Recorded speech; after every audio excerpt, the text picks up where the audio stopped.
electrician knows how to connect the wire to the right place to let the current flow.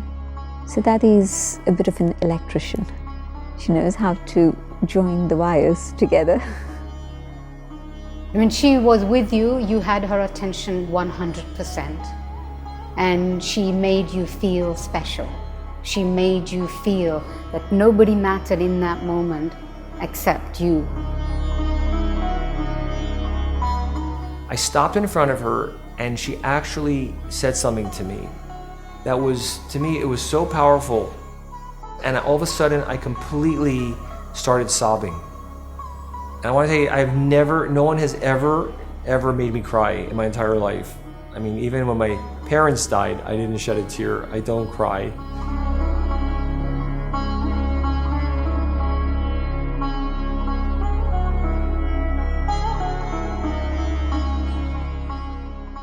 कहाँ जाएंगे? 12 बजे यहाँ teachers आएंगी.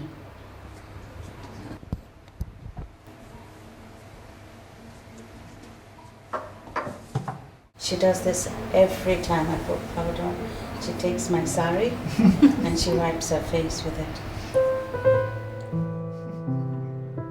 Behind those fragile little hands, there is a great story to tell. A story that is now more than 100 years old. It's an extraordinary story, one that speaks to the heart of humanity. Also, wherever she goes, she'll always go to Baba's room before she leaves. For the past 20 years, Hansa Chapaneri has witnessed this story unfold, looking after Dadi with tireless care wherever she goes. बाबा को मिलके फिर खाएंगे. ऐसे भी खा सकते हैं ना याद में.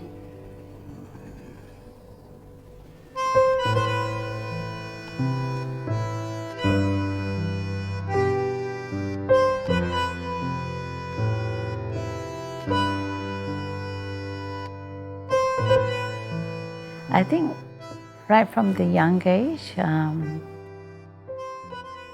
I've always been a caring person, especially with the elderly.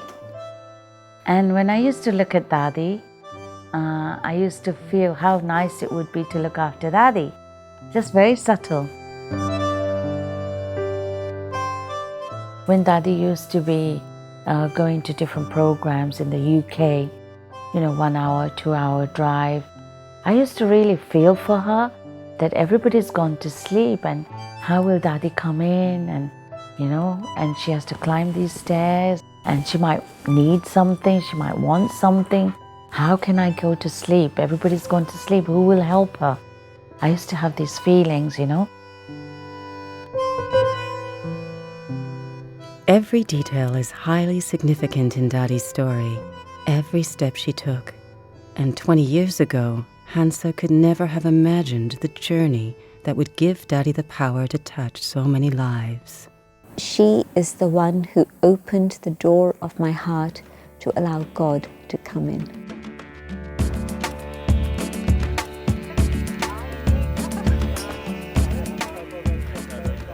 It happened in the first week of April in 1968, which date out of that first week I can't tell you, but it happened.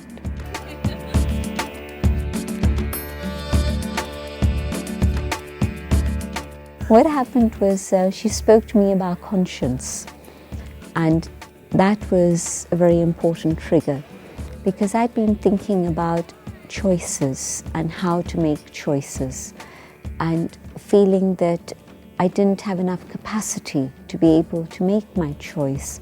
Permissive society, Western traditional society, Hindu society, I didn't know which way to go.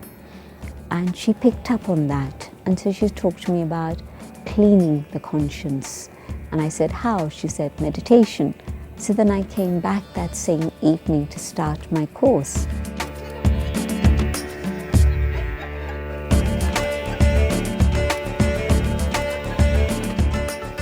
So the first day was the awareness of the soul, and I felt as if I was flying home, I wasn't walking home. And then when she gave me that drishti, it lifted me into another realm. and gave me that experience of connecting with God's love. Janti Kirpalani and her mother always had a close connection with the founder of the Brahma Kumaris, Brahma Baba. Janti's grandfather was Brahma's cousin. She met Brahma for the first time at the age of 8 and completely dedicated herself to follow his teachings 11 years later, at the age of 19. And if we want to tell the story of Dadi and open the book of her life, it would be hard to find someone more qualified than her. And guess who this is? Very, very young Dadi. Sister Janti, as she is now called, knows Dadi's life literally by heart and all the details behind almost every picture. You can see Dadi in her little jacket. Dadi's story is what she calls the story of a spiritual genius. Dadi's earliest memory is of being 2 years of age in her cradle, and she was hearing her uncle chant the name of Rama, the name of God. And so she was born into a very religious family, a philanthropic family. Her parents decided that rather than put her in a normal school, a pundit would come home and would teach her at home from the scriptures. And this continued till age 9. And at that time then she went to school just for 3 years, and in 3 years she managed to pass 6 different levels. She was a bright student, as you can imagine. And age 11, she said to her father, it was time to study science at school. And she said to her father that science might change my mind about God and take me away from God. And I don't want that to happen. So let me have my further education by going on pilgrimage. And so her father shut up shop and took her on pilgrimage to the 4 corners of India. आपको याद है वो कौन सी घड़ी थी ये photo? And the question that she had for the sages that she would meet on her pilgrimages was, tell me your experience of God. Don't talk to me about God or what the scriptures say. Tell me your personal experience. And from the blank look in their eyes, she knew that it was something they were striving for, but they hadn't yet come to. It tells me that this has been the whole of her life. There hasn't been any other interest in her life except to know God and to know the self, and secondly, to serve humanity. Not far from where Dadi lived, another story was just about to unfold. The story of Dada Lekraj. Born in a very religious family, the son of a school teacher in Hyderabad in the state of Sindh, Dada Lekraj had been on a spiritual quest since the early 1930s. When he was approaching his age of retirement, he underwent a series of visionary experiences that would transform him completely. Seeking a higher understanding of God and divine truth, he created a spiritual gathering called Om Mandali, which later would become the Brahma Kumaris. And just a few months before he passed away, Sister Janti already had decided which path to follow. She would quickly become one of the main voices of the Brahma Kumaris outside of India, and a brilliant spokesperson to make the teachings known at all levels of society. What did you do to it? I fell over the handlebars of my bike. I went to pick up the laundry. Now based in London, Sister Janti knows how much Dadi Janki's spiritual presence can impact those she meets. Lord Stone came to know Dadi and the Brahma Kumaris over 20 years ago, about the same time he joined the House of Lords in England. Thus began 20 years of spiritual friendship that would bring a new perspective to his work around the world. Because I'm dyslexic and dyspraxic and not talented, I don't think in a logical, linear, linguistic way, I read people's sort of vibrations. And what I get from here is that the vibration is just full of love and compassion, and that's what makes me trust them and know that they can be trusted.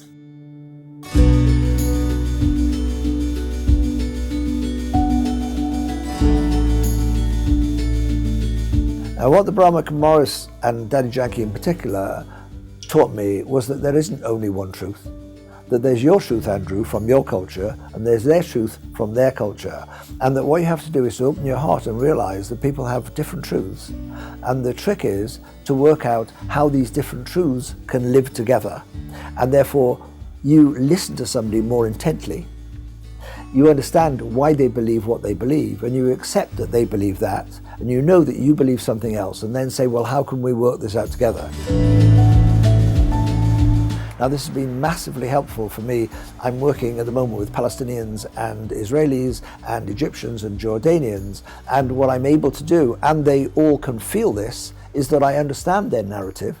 I believe it, and I believe it as their narrative. I don't believe it as my narrative, and I try and share mine and say, look, how can we work this together? When Dadi Janki talks to 500 people in a room, she doesn't talk to the crowd, she talks to everybody individually. You see her looking at everybody's eyes, even though she does drishti afterwards. Even when she talks, she looks at every individual as she's talking. In fact, she sits for a moment and looks at everybody, and then everybody knows that she's talking to them. And that's how she enables them to get in touch with their best part. To enable others to get in touch with their best part, this could well summarize Dadi's life.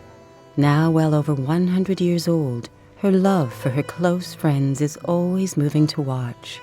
Her fragile little hands and her magic eyes seem to have served all her life to do just that, to enable others to get in touch with their best part.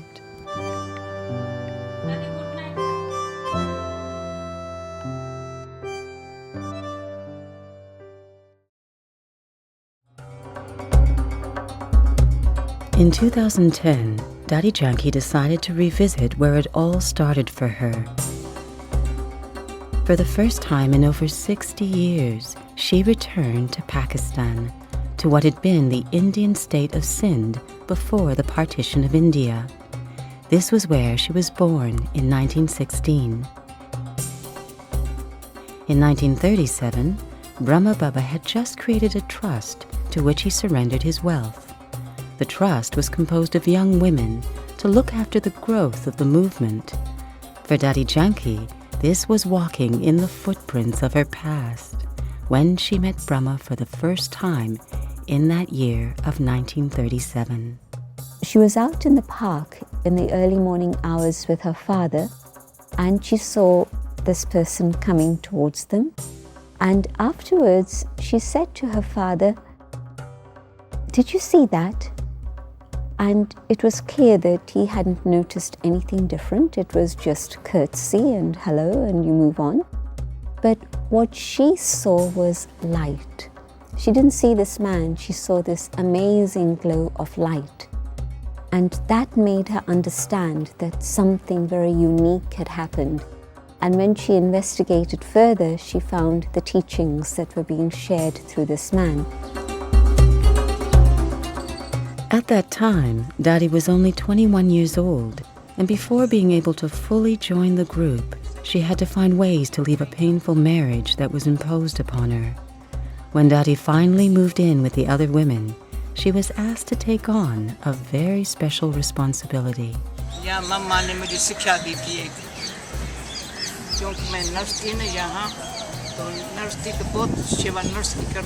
And at that point, she was asked to become the nurse for the community. And she took on that role of nursing anybody who was not well and taking care of them, even though her own physical health had never been strong. She'd already been through pneumonia and TB and all sorts of things. But her love for service was such that she took that on, and they only called a doctor twice within the space of 14 years for a community of around 300. I think people found her a bit of a loner, They found her too serious and they respected her and admired her for what she was doing. And of course, most of them were beneficiaries from her medical care at some point. But generally, the feeling was she's a loner and she's too serious. But these years were, for Dadi Janki, an opportunity to create the foundation of what would become her unique ability to impact others in such profound ways. She poured herself into her love for study and her love for God. For the first 14 years of the institution, the men and women that joined almost completely isolated themselves from the rest of the world and focused on their relationship with God and their spiritual study. Other people didn't recognize her because the work she was doing was quite physical. They had no idea of the intense work that was going on in the laboratory of her own mind and the way in which she was reflecting and applying those truths within her own life. Because she was so intense, they sort of left her alone in silence to get on with whatever she was getting on with. So other people would have been very surprised within the community, but Brahma Baba recognized the jewel that she is. Yeah. People's vision would get focused on Brahma Baba rather than the message he was giving. You know, it always happens, you remember the messenger rather than the message. And so the message that Brahma Baba was giving was connect with the divine, connect with the divine. And so people like Dadi Janki who loved Brahma Baba but followed the message and connected with God directly were the ones who had the power and the capacity to carry things forward after Brahma Baba's departure. जब भी मैं कुछ मुख से बोलती हूँ, पहले silence से जाती हूँ। साखियों को अगर देखती हूँ, संसार में मनुष्यों की एनर्जी कितनी उतरती कला में, ये रियलाइज होना चाहिए। चढ़ती कला में कैसे जावे, चढ़ती कला में दो बातों की शक्ति लेके जाती है, एक आत्म शक्ति, दूसरा परमात्मा के कनेक्शन की शक्ति, एनर्जी बनती है।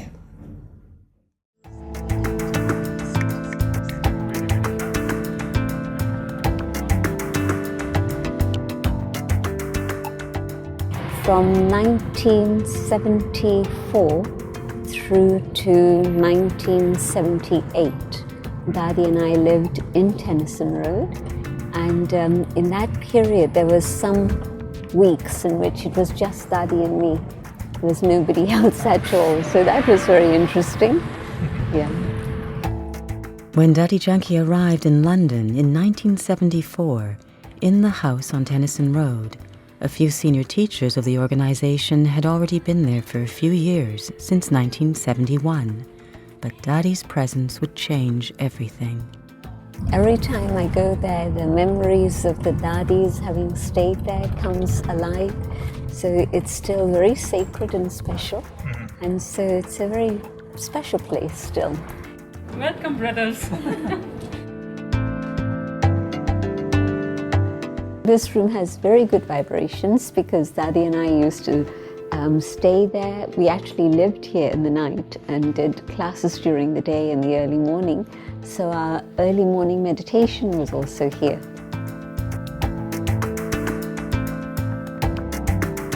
The world was very different. We didn't know about terrorist attacks.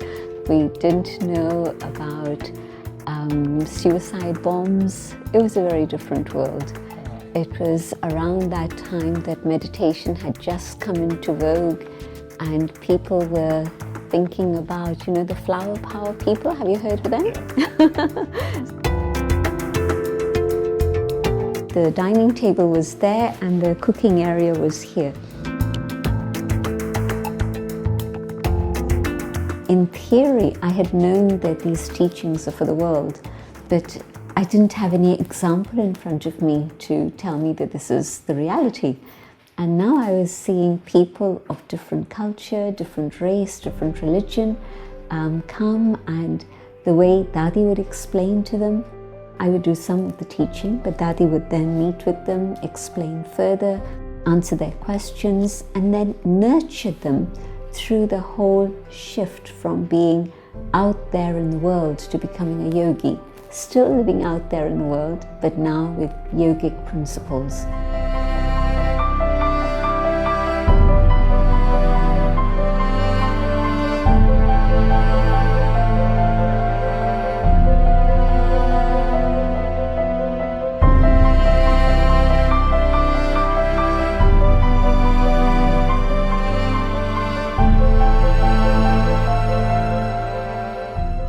Yes, all our Dadis are amazing yogis, but it took somebody like Dadi Janki to actually establish something here. And she was absolutely the right person, because her deep understanding of spirituality and the way she translates it to others and how they're able to then digest it and apply it in their life. She makes it so simple and natural and easy, and of course demonstrates what she's talking about.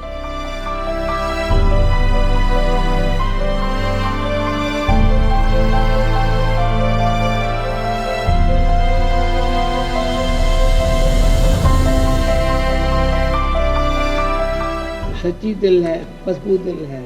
When there's a true heart, it's a strong heart. हम किस पर depend नहीं हैं. I don't have to depend on anyone. भगवान को साथी बना लिया है. If I make God my companion, भगवान हमारा साथी है. so God is my companion. Okay?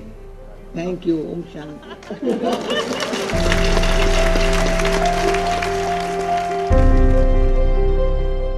Many people would say she's very serious. And I think back and I say, yes, she was probably, but she was here for 40 years. So the latter part, she would be so humorous. She wouldn't take a class without having several pauses for laughter in between. जहान के नूर हो, तुम्हारे नूर से जहान को बाप दिखाई पड़ेगा. सुना? तुम्हारे नूर से जहान को जिसके साथ प्यार होता है उसके नूर से पता चलता है. So the quality of her classes changed, the way she interacted with people changed. She was much more loving in an expressive way, not just in a deep, silent, yogic way. When she came in 74, I think it would have been difficult to imagine Dadi dancing. And then the last few times that she came to London, that's what she would say, let's dance.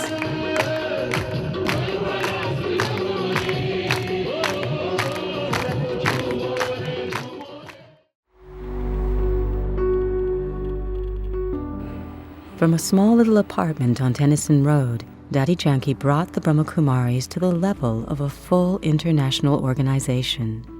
The main center in London became the international headquarters for centers outside of India, reaching out to countries all over the world. And every location would develop a unique relationship with Dadi Janki. So her faith and her commitment created this building. I absolutely believe that. Architects were involved, contractors were involved, financial people were involved, engineers were involved, of course, but it was Dadi's faith and commitment that actually made it a reality. And the same for Oxford.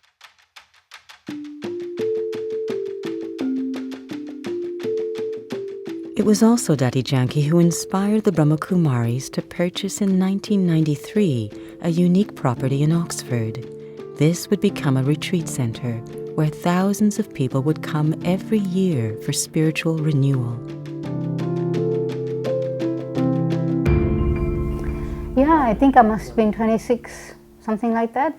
Today, Manda Patel oversees the activities at the retreat center. Looking back at her life shows clearly how much it was her relationship with Dadi Janki that helped shape her destiny.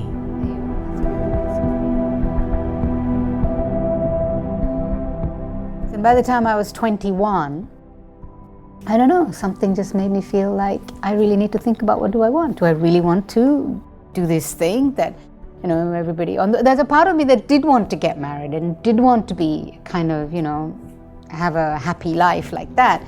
But then there was a part of me that felt that there's got to be more to life than that. There's just got to be more. She really had an impact on me from the first moment I met her. And somehow the things she would say about me made me feel that I would know myself through her. And I think I'm not the only one that she's done that for. She's done that for a lot of people. And I think her speciality really is that she makes you feel seen. The moment you're in front of her is that there is nobody else that exists for her except you in that moment. She touches my heart where I feel no one else touches, in the sense that she makes me feel something deep inside me that comes to surface. And as I can genuinely say, I can't think of anybody else who makes me feel like that. She's the only one who can move me to tears, actually, I can say. Only one. There aren't many people that can move me to tears, just being in their presence. I can just be making that eye contact with her, and I could be the Ganges start to flow, and here we go.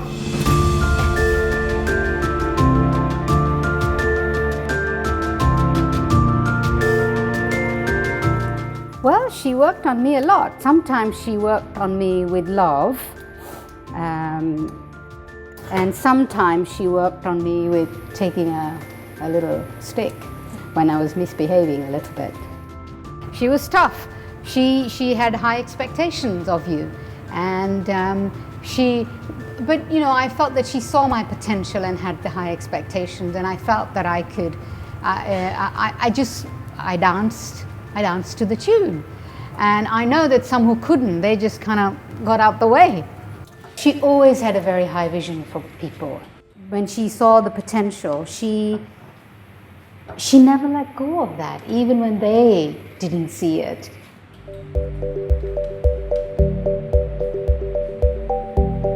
I would be upset with her, or sometimes I would say something to her, I'd do something with her, and she would kind of, well, don't do that, or don't say that, or something, and then I'd say, well, fine, I'm not going to say that, don't ask me again. I did that with her a couple of times.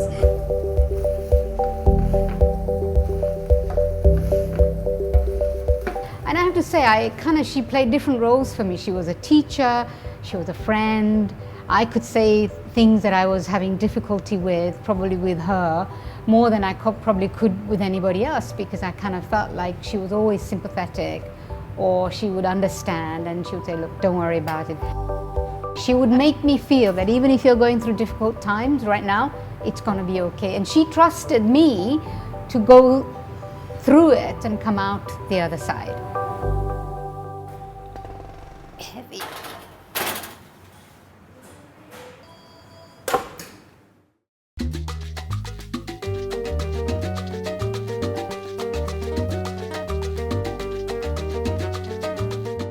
I'm in the garment business, and actually the company I work for is the largest men's sportswear company in the United States currently.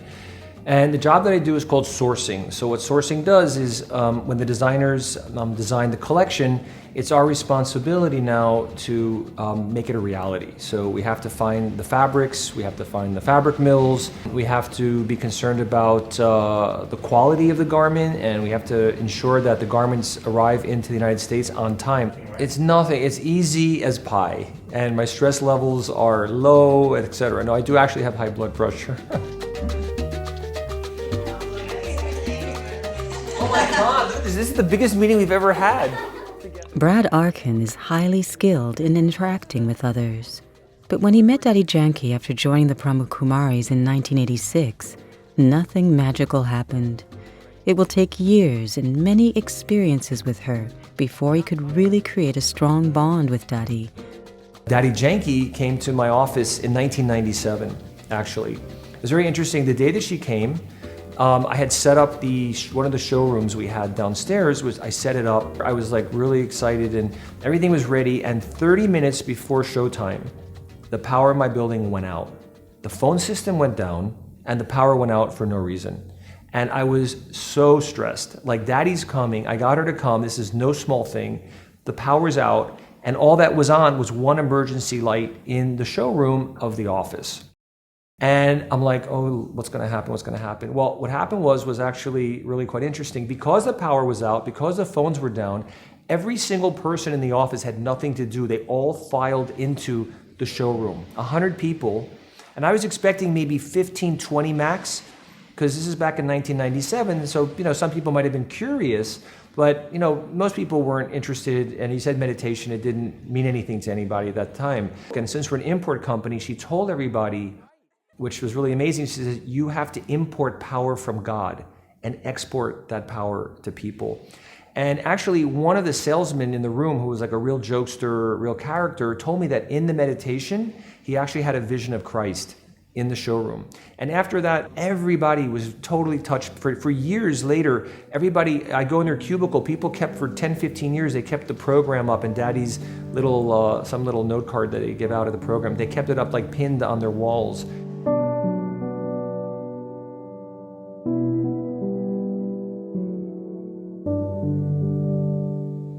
For me, it's the same pattern. Like, I don't consider myself, even though I'm in a big job and I maybe exude an extroverted personality, and I'm not necessarily shy, but I'm extremely unsure of myself, like very insecure. Like, sometimes I have no clue really what my qualities are after all this time. Like, I hear about them, people tell me about them, but I just don't buy into them. Like, who are they talking to? Like, who's behind me, But the one thing that Daddy's done for me, it's like been the ultimate confidence builder. I mean, she's seeing something in me that I just don't see. And every time I leave that room, like, I feel more empowered.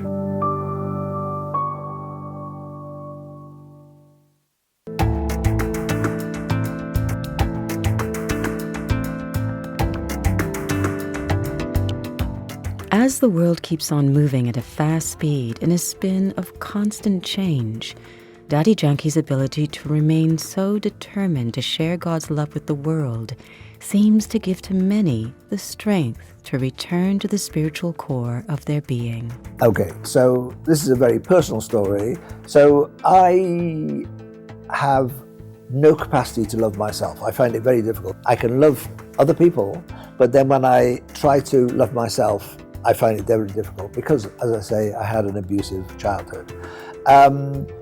Dadi tries to reverse that, and she can. And she is massively perceptive. So if I can tell you, so about 10 years ago, when she was 93, and I'd been coming here for 10 years, at the end of a talk to everybody, she offers you toli, which is a lovely sweet, which I like, which is grown with love and picked with love and cooked with love and given with love. She gives you toli, and she gives you drishti, which is she's channeling love into your eyes. She does it with 50, 100 people, each individually after every talk. So I'd been coming here for some years. I kneel in front of her, I take the toli, I look at her, and she said, see me afterwards. So I thought, oh, what have I done wrong? So I had to wait till everybody finished. I go to a room, I take my shoes off. She said, Andrew, I've been giving drishti to millions of people, and I give you drishti, and everybody knows that I am a spiritual being and I can channel from God and give you love. Everybody else opens their heart and takes it. You sit down there and you try to give me drishti, Andrew. She said, I'm 93, you cannot seduce me. I am telling you, you have to open your heart and let me give you love, okay? And I'm going to do it now. And she went to do it, and it really hurt. But I was able to take that. And for the first time, I was able to feel that I could accept and deserve love. Now, only when you love yourself can you give real love, and that's what she does. And if we can, all of us, accept that we are lovable and love others because they're the same as us, then that's how she helps. You didn't come, did you? Stay here and make sure. Miss Kia. Security. I know. What else would do, Daddy? Security, Daddy. And also to open the house when people come. Over the past decades, Dadi's voice has reached millions all over the world. The past 60 years of my life have been dedicated is this. Her words have touched the minds and hearts of leaders in countless countries. Something that would have been impossible to imagine in the 1930s, when Dadi and the other young women were being insulted and threatened for their choice of leading a non-traditional spiritual life. Who could have imagined at that time that these young women would one day become highly regarded spiritual leaders? Dweena Murphy-Gibb revisits the Brahmakumari's Retreat Center in Oxford and her friend Manda. Years have passed since the death of her husband Robin Gibb, singer with the famous band the Bee Gees. But memories of Dadi are still fresh. In the last few years of his life, Robin Gibb came very close to Dadi Janki and was greatly inspired by her for his songs. So tell me, do you remember the first time you met Dadi? I met Dadi when they were doing a sort of global peace thing. In Miami, in your house in Miami. So do you remember your first impression of Dadi? When I saw Dadi, it reminded me of, Star Wars. Yeah, yeah. The little wise person in Star Wars. What's he called? Yeah. Is it Yoda? Yoda. Yes. It. Yeah. Suddenly, there was this, and just this lovely feeling in her presence, this sort of lovely feeling of just peacefulness and contentment and smiling, and I just felt very, very happy. Mm-hmm. I think she has that effect on everyone, just makes them feel happy. Mm. And then you forget any kind of worries, and I think, oh, well, this is something I would like to ask Dadi, or maybe there's some problem I have I would like to ask Dadi. And as soon as I'm in front of her, I've forgotten. Yeah. Problems are gone.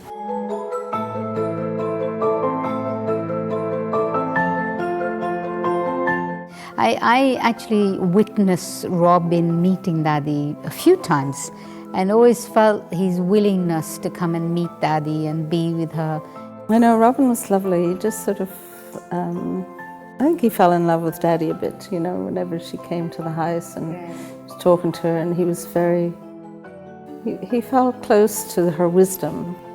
Dadi just talking, her wisdom coming through and things was also almost like auditory, I can't explain. But he felt it was coming from somewhere else as well. She was a conduit for something that was also fantastic in his life when he was writing his music. Oh, I've got some photographs. Wow, let's see. Ooh, look at that. That is very nice.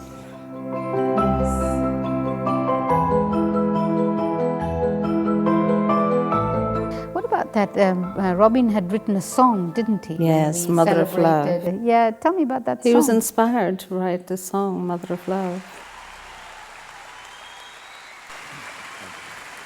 It's a very special day today for a very special woman. Dadi Janki is 90 years old today. Being 90 is a great achievement in itself, but she's a very, very special woman and a great inspiration to me. And this next song is a brand new song that I wrote for her. I know we were going to Wembley, and he still had it written on the paper. Do you remember he was actually holding the paper, reading it as he was singing? Everything we have in life is changing. You are all I need to keep me still. Mother of love, angel of light, I'm a long lost child, so alone in the night. Mother of love. know, sometimes I look at her love for God and I said, I just wish I had like a 20th of that. Like, where does that come from? You know, even when she said even before she came to the Brahma Kumari, she had a love for God. I never did. I had a respect, you know, but I had an awareness there was a God, but I had no feelings of love or devotion at all. Keep me warm, always be my lighthouse in the storm.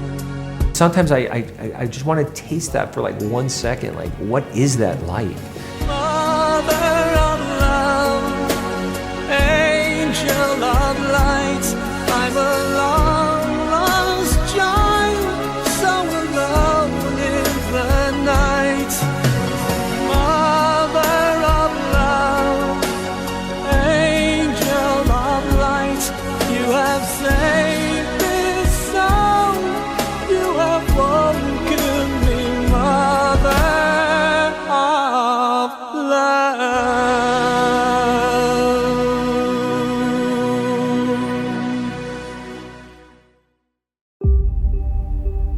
Today, Dadi is invited to join the celebrations for the 80th anniversary of the Brahma Kumaris. She has been at the head of the organization for almost 10 years, and now, at more than 100 years old, she still finds the energy to continue. दादी, programme में जाना जरूरी है, लोगों को मिलना है।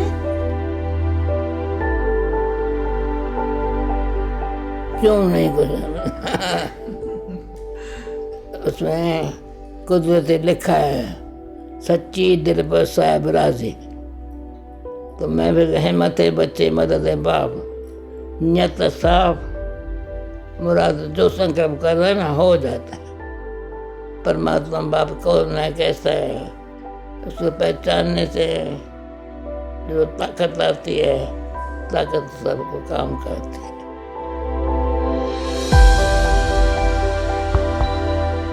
When one understands how fragile Dadi's health has been for her entire life and sees how much she has accomplished, it's natural to wonder about how she will be remembered in the future.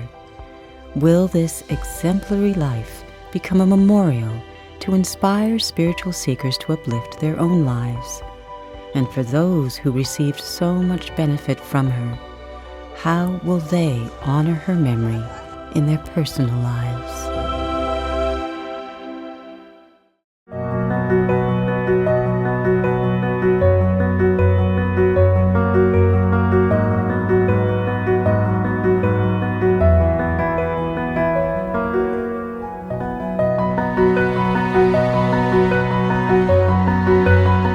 When then she became less and less present, you felt that missing. You really did feel that missing, that now actually you've got to create that God's presence for yourself.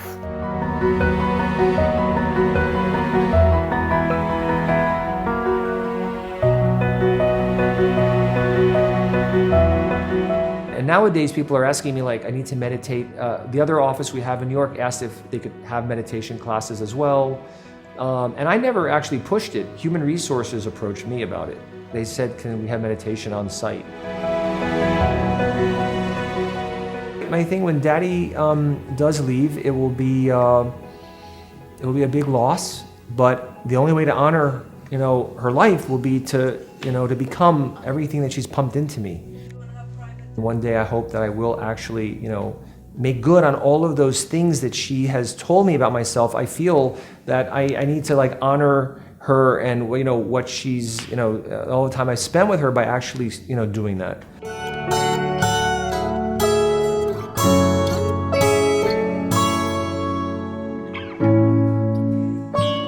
If you're not walking your talk, it doesn't matter what you're saying to people. You might hear little bits and dribbles of things, but they're not going to really be impacted until you're actually, really walking that talk.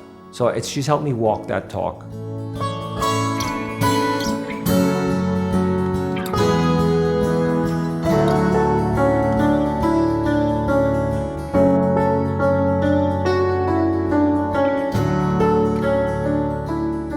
I realise this is a film dedicated to Daddy, and therefore I think that what you'd like me to say is that what I feel now and again is Daddy's love, and it helps me. But no, the way she influences more than anything else is that when I feel I'm just going the wrong way, I see that finger going like this, and I can see Daddy saying, "Andrew, don't do that," and that happens quite often.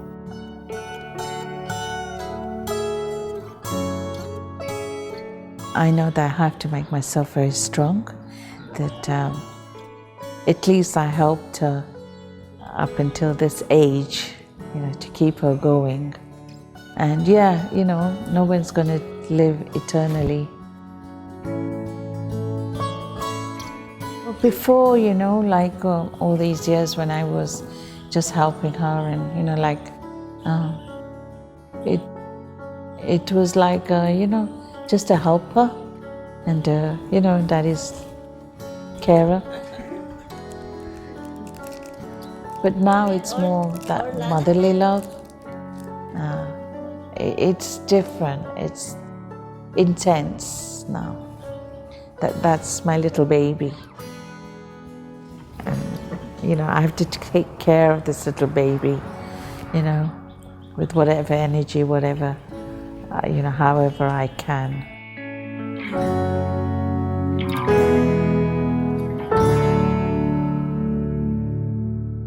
हाँ दादी, क्या चाहिए? आप चाहिए दादी, आप चाहिए. There are not many people who are able to touch heads and hearts. Daddy's able to do that. She's truly an instrument for God's love, and God's love will make your heart melt. Okay, Dadi, Om Shanti. Dadi. I know that there's destiny and there's God and there's effort and all of that, but no, I wouldn't be what I am today if it were not for Daddy's.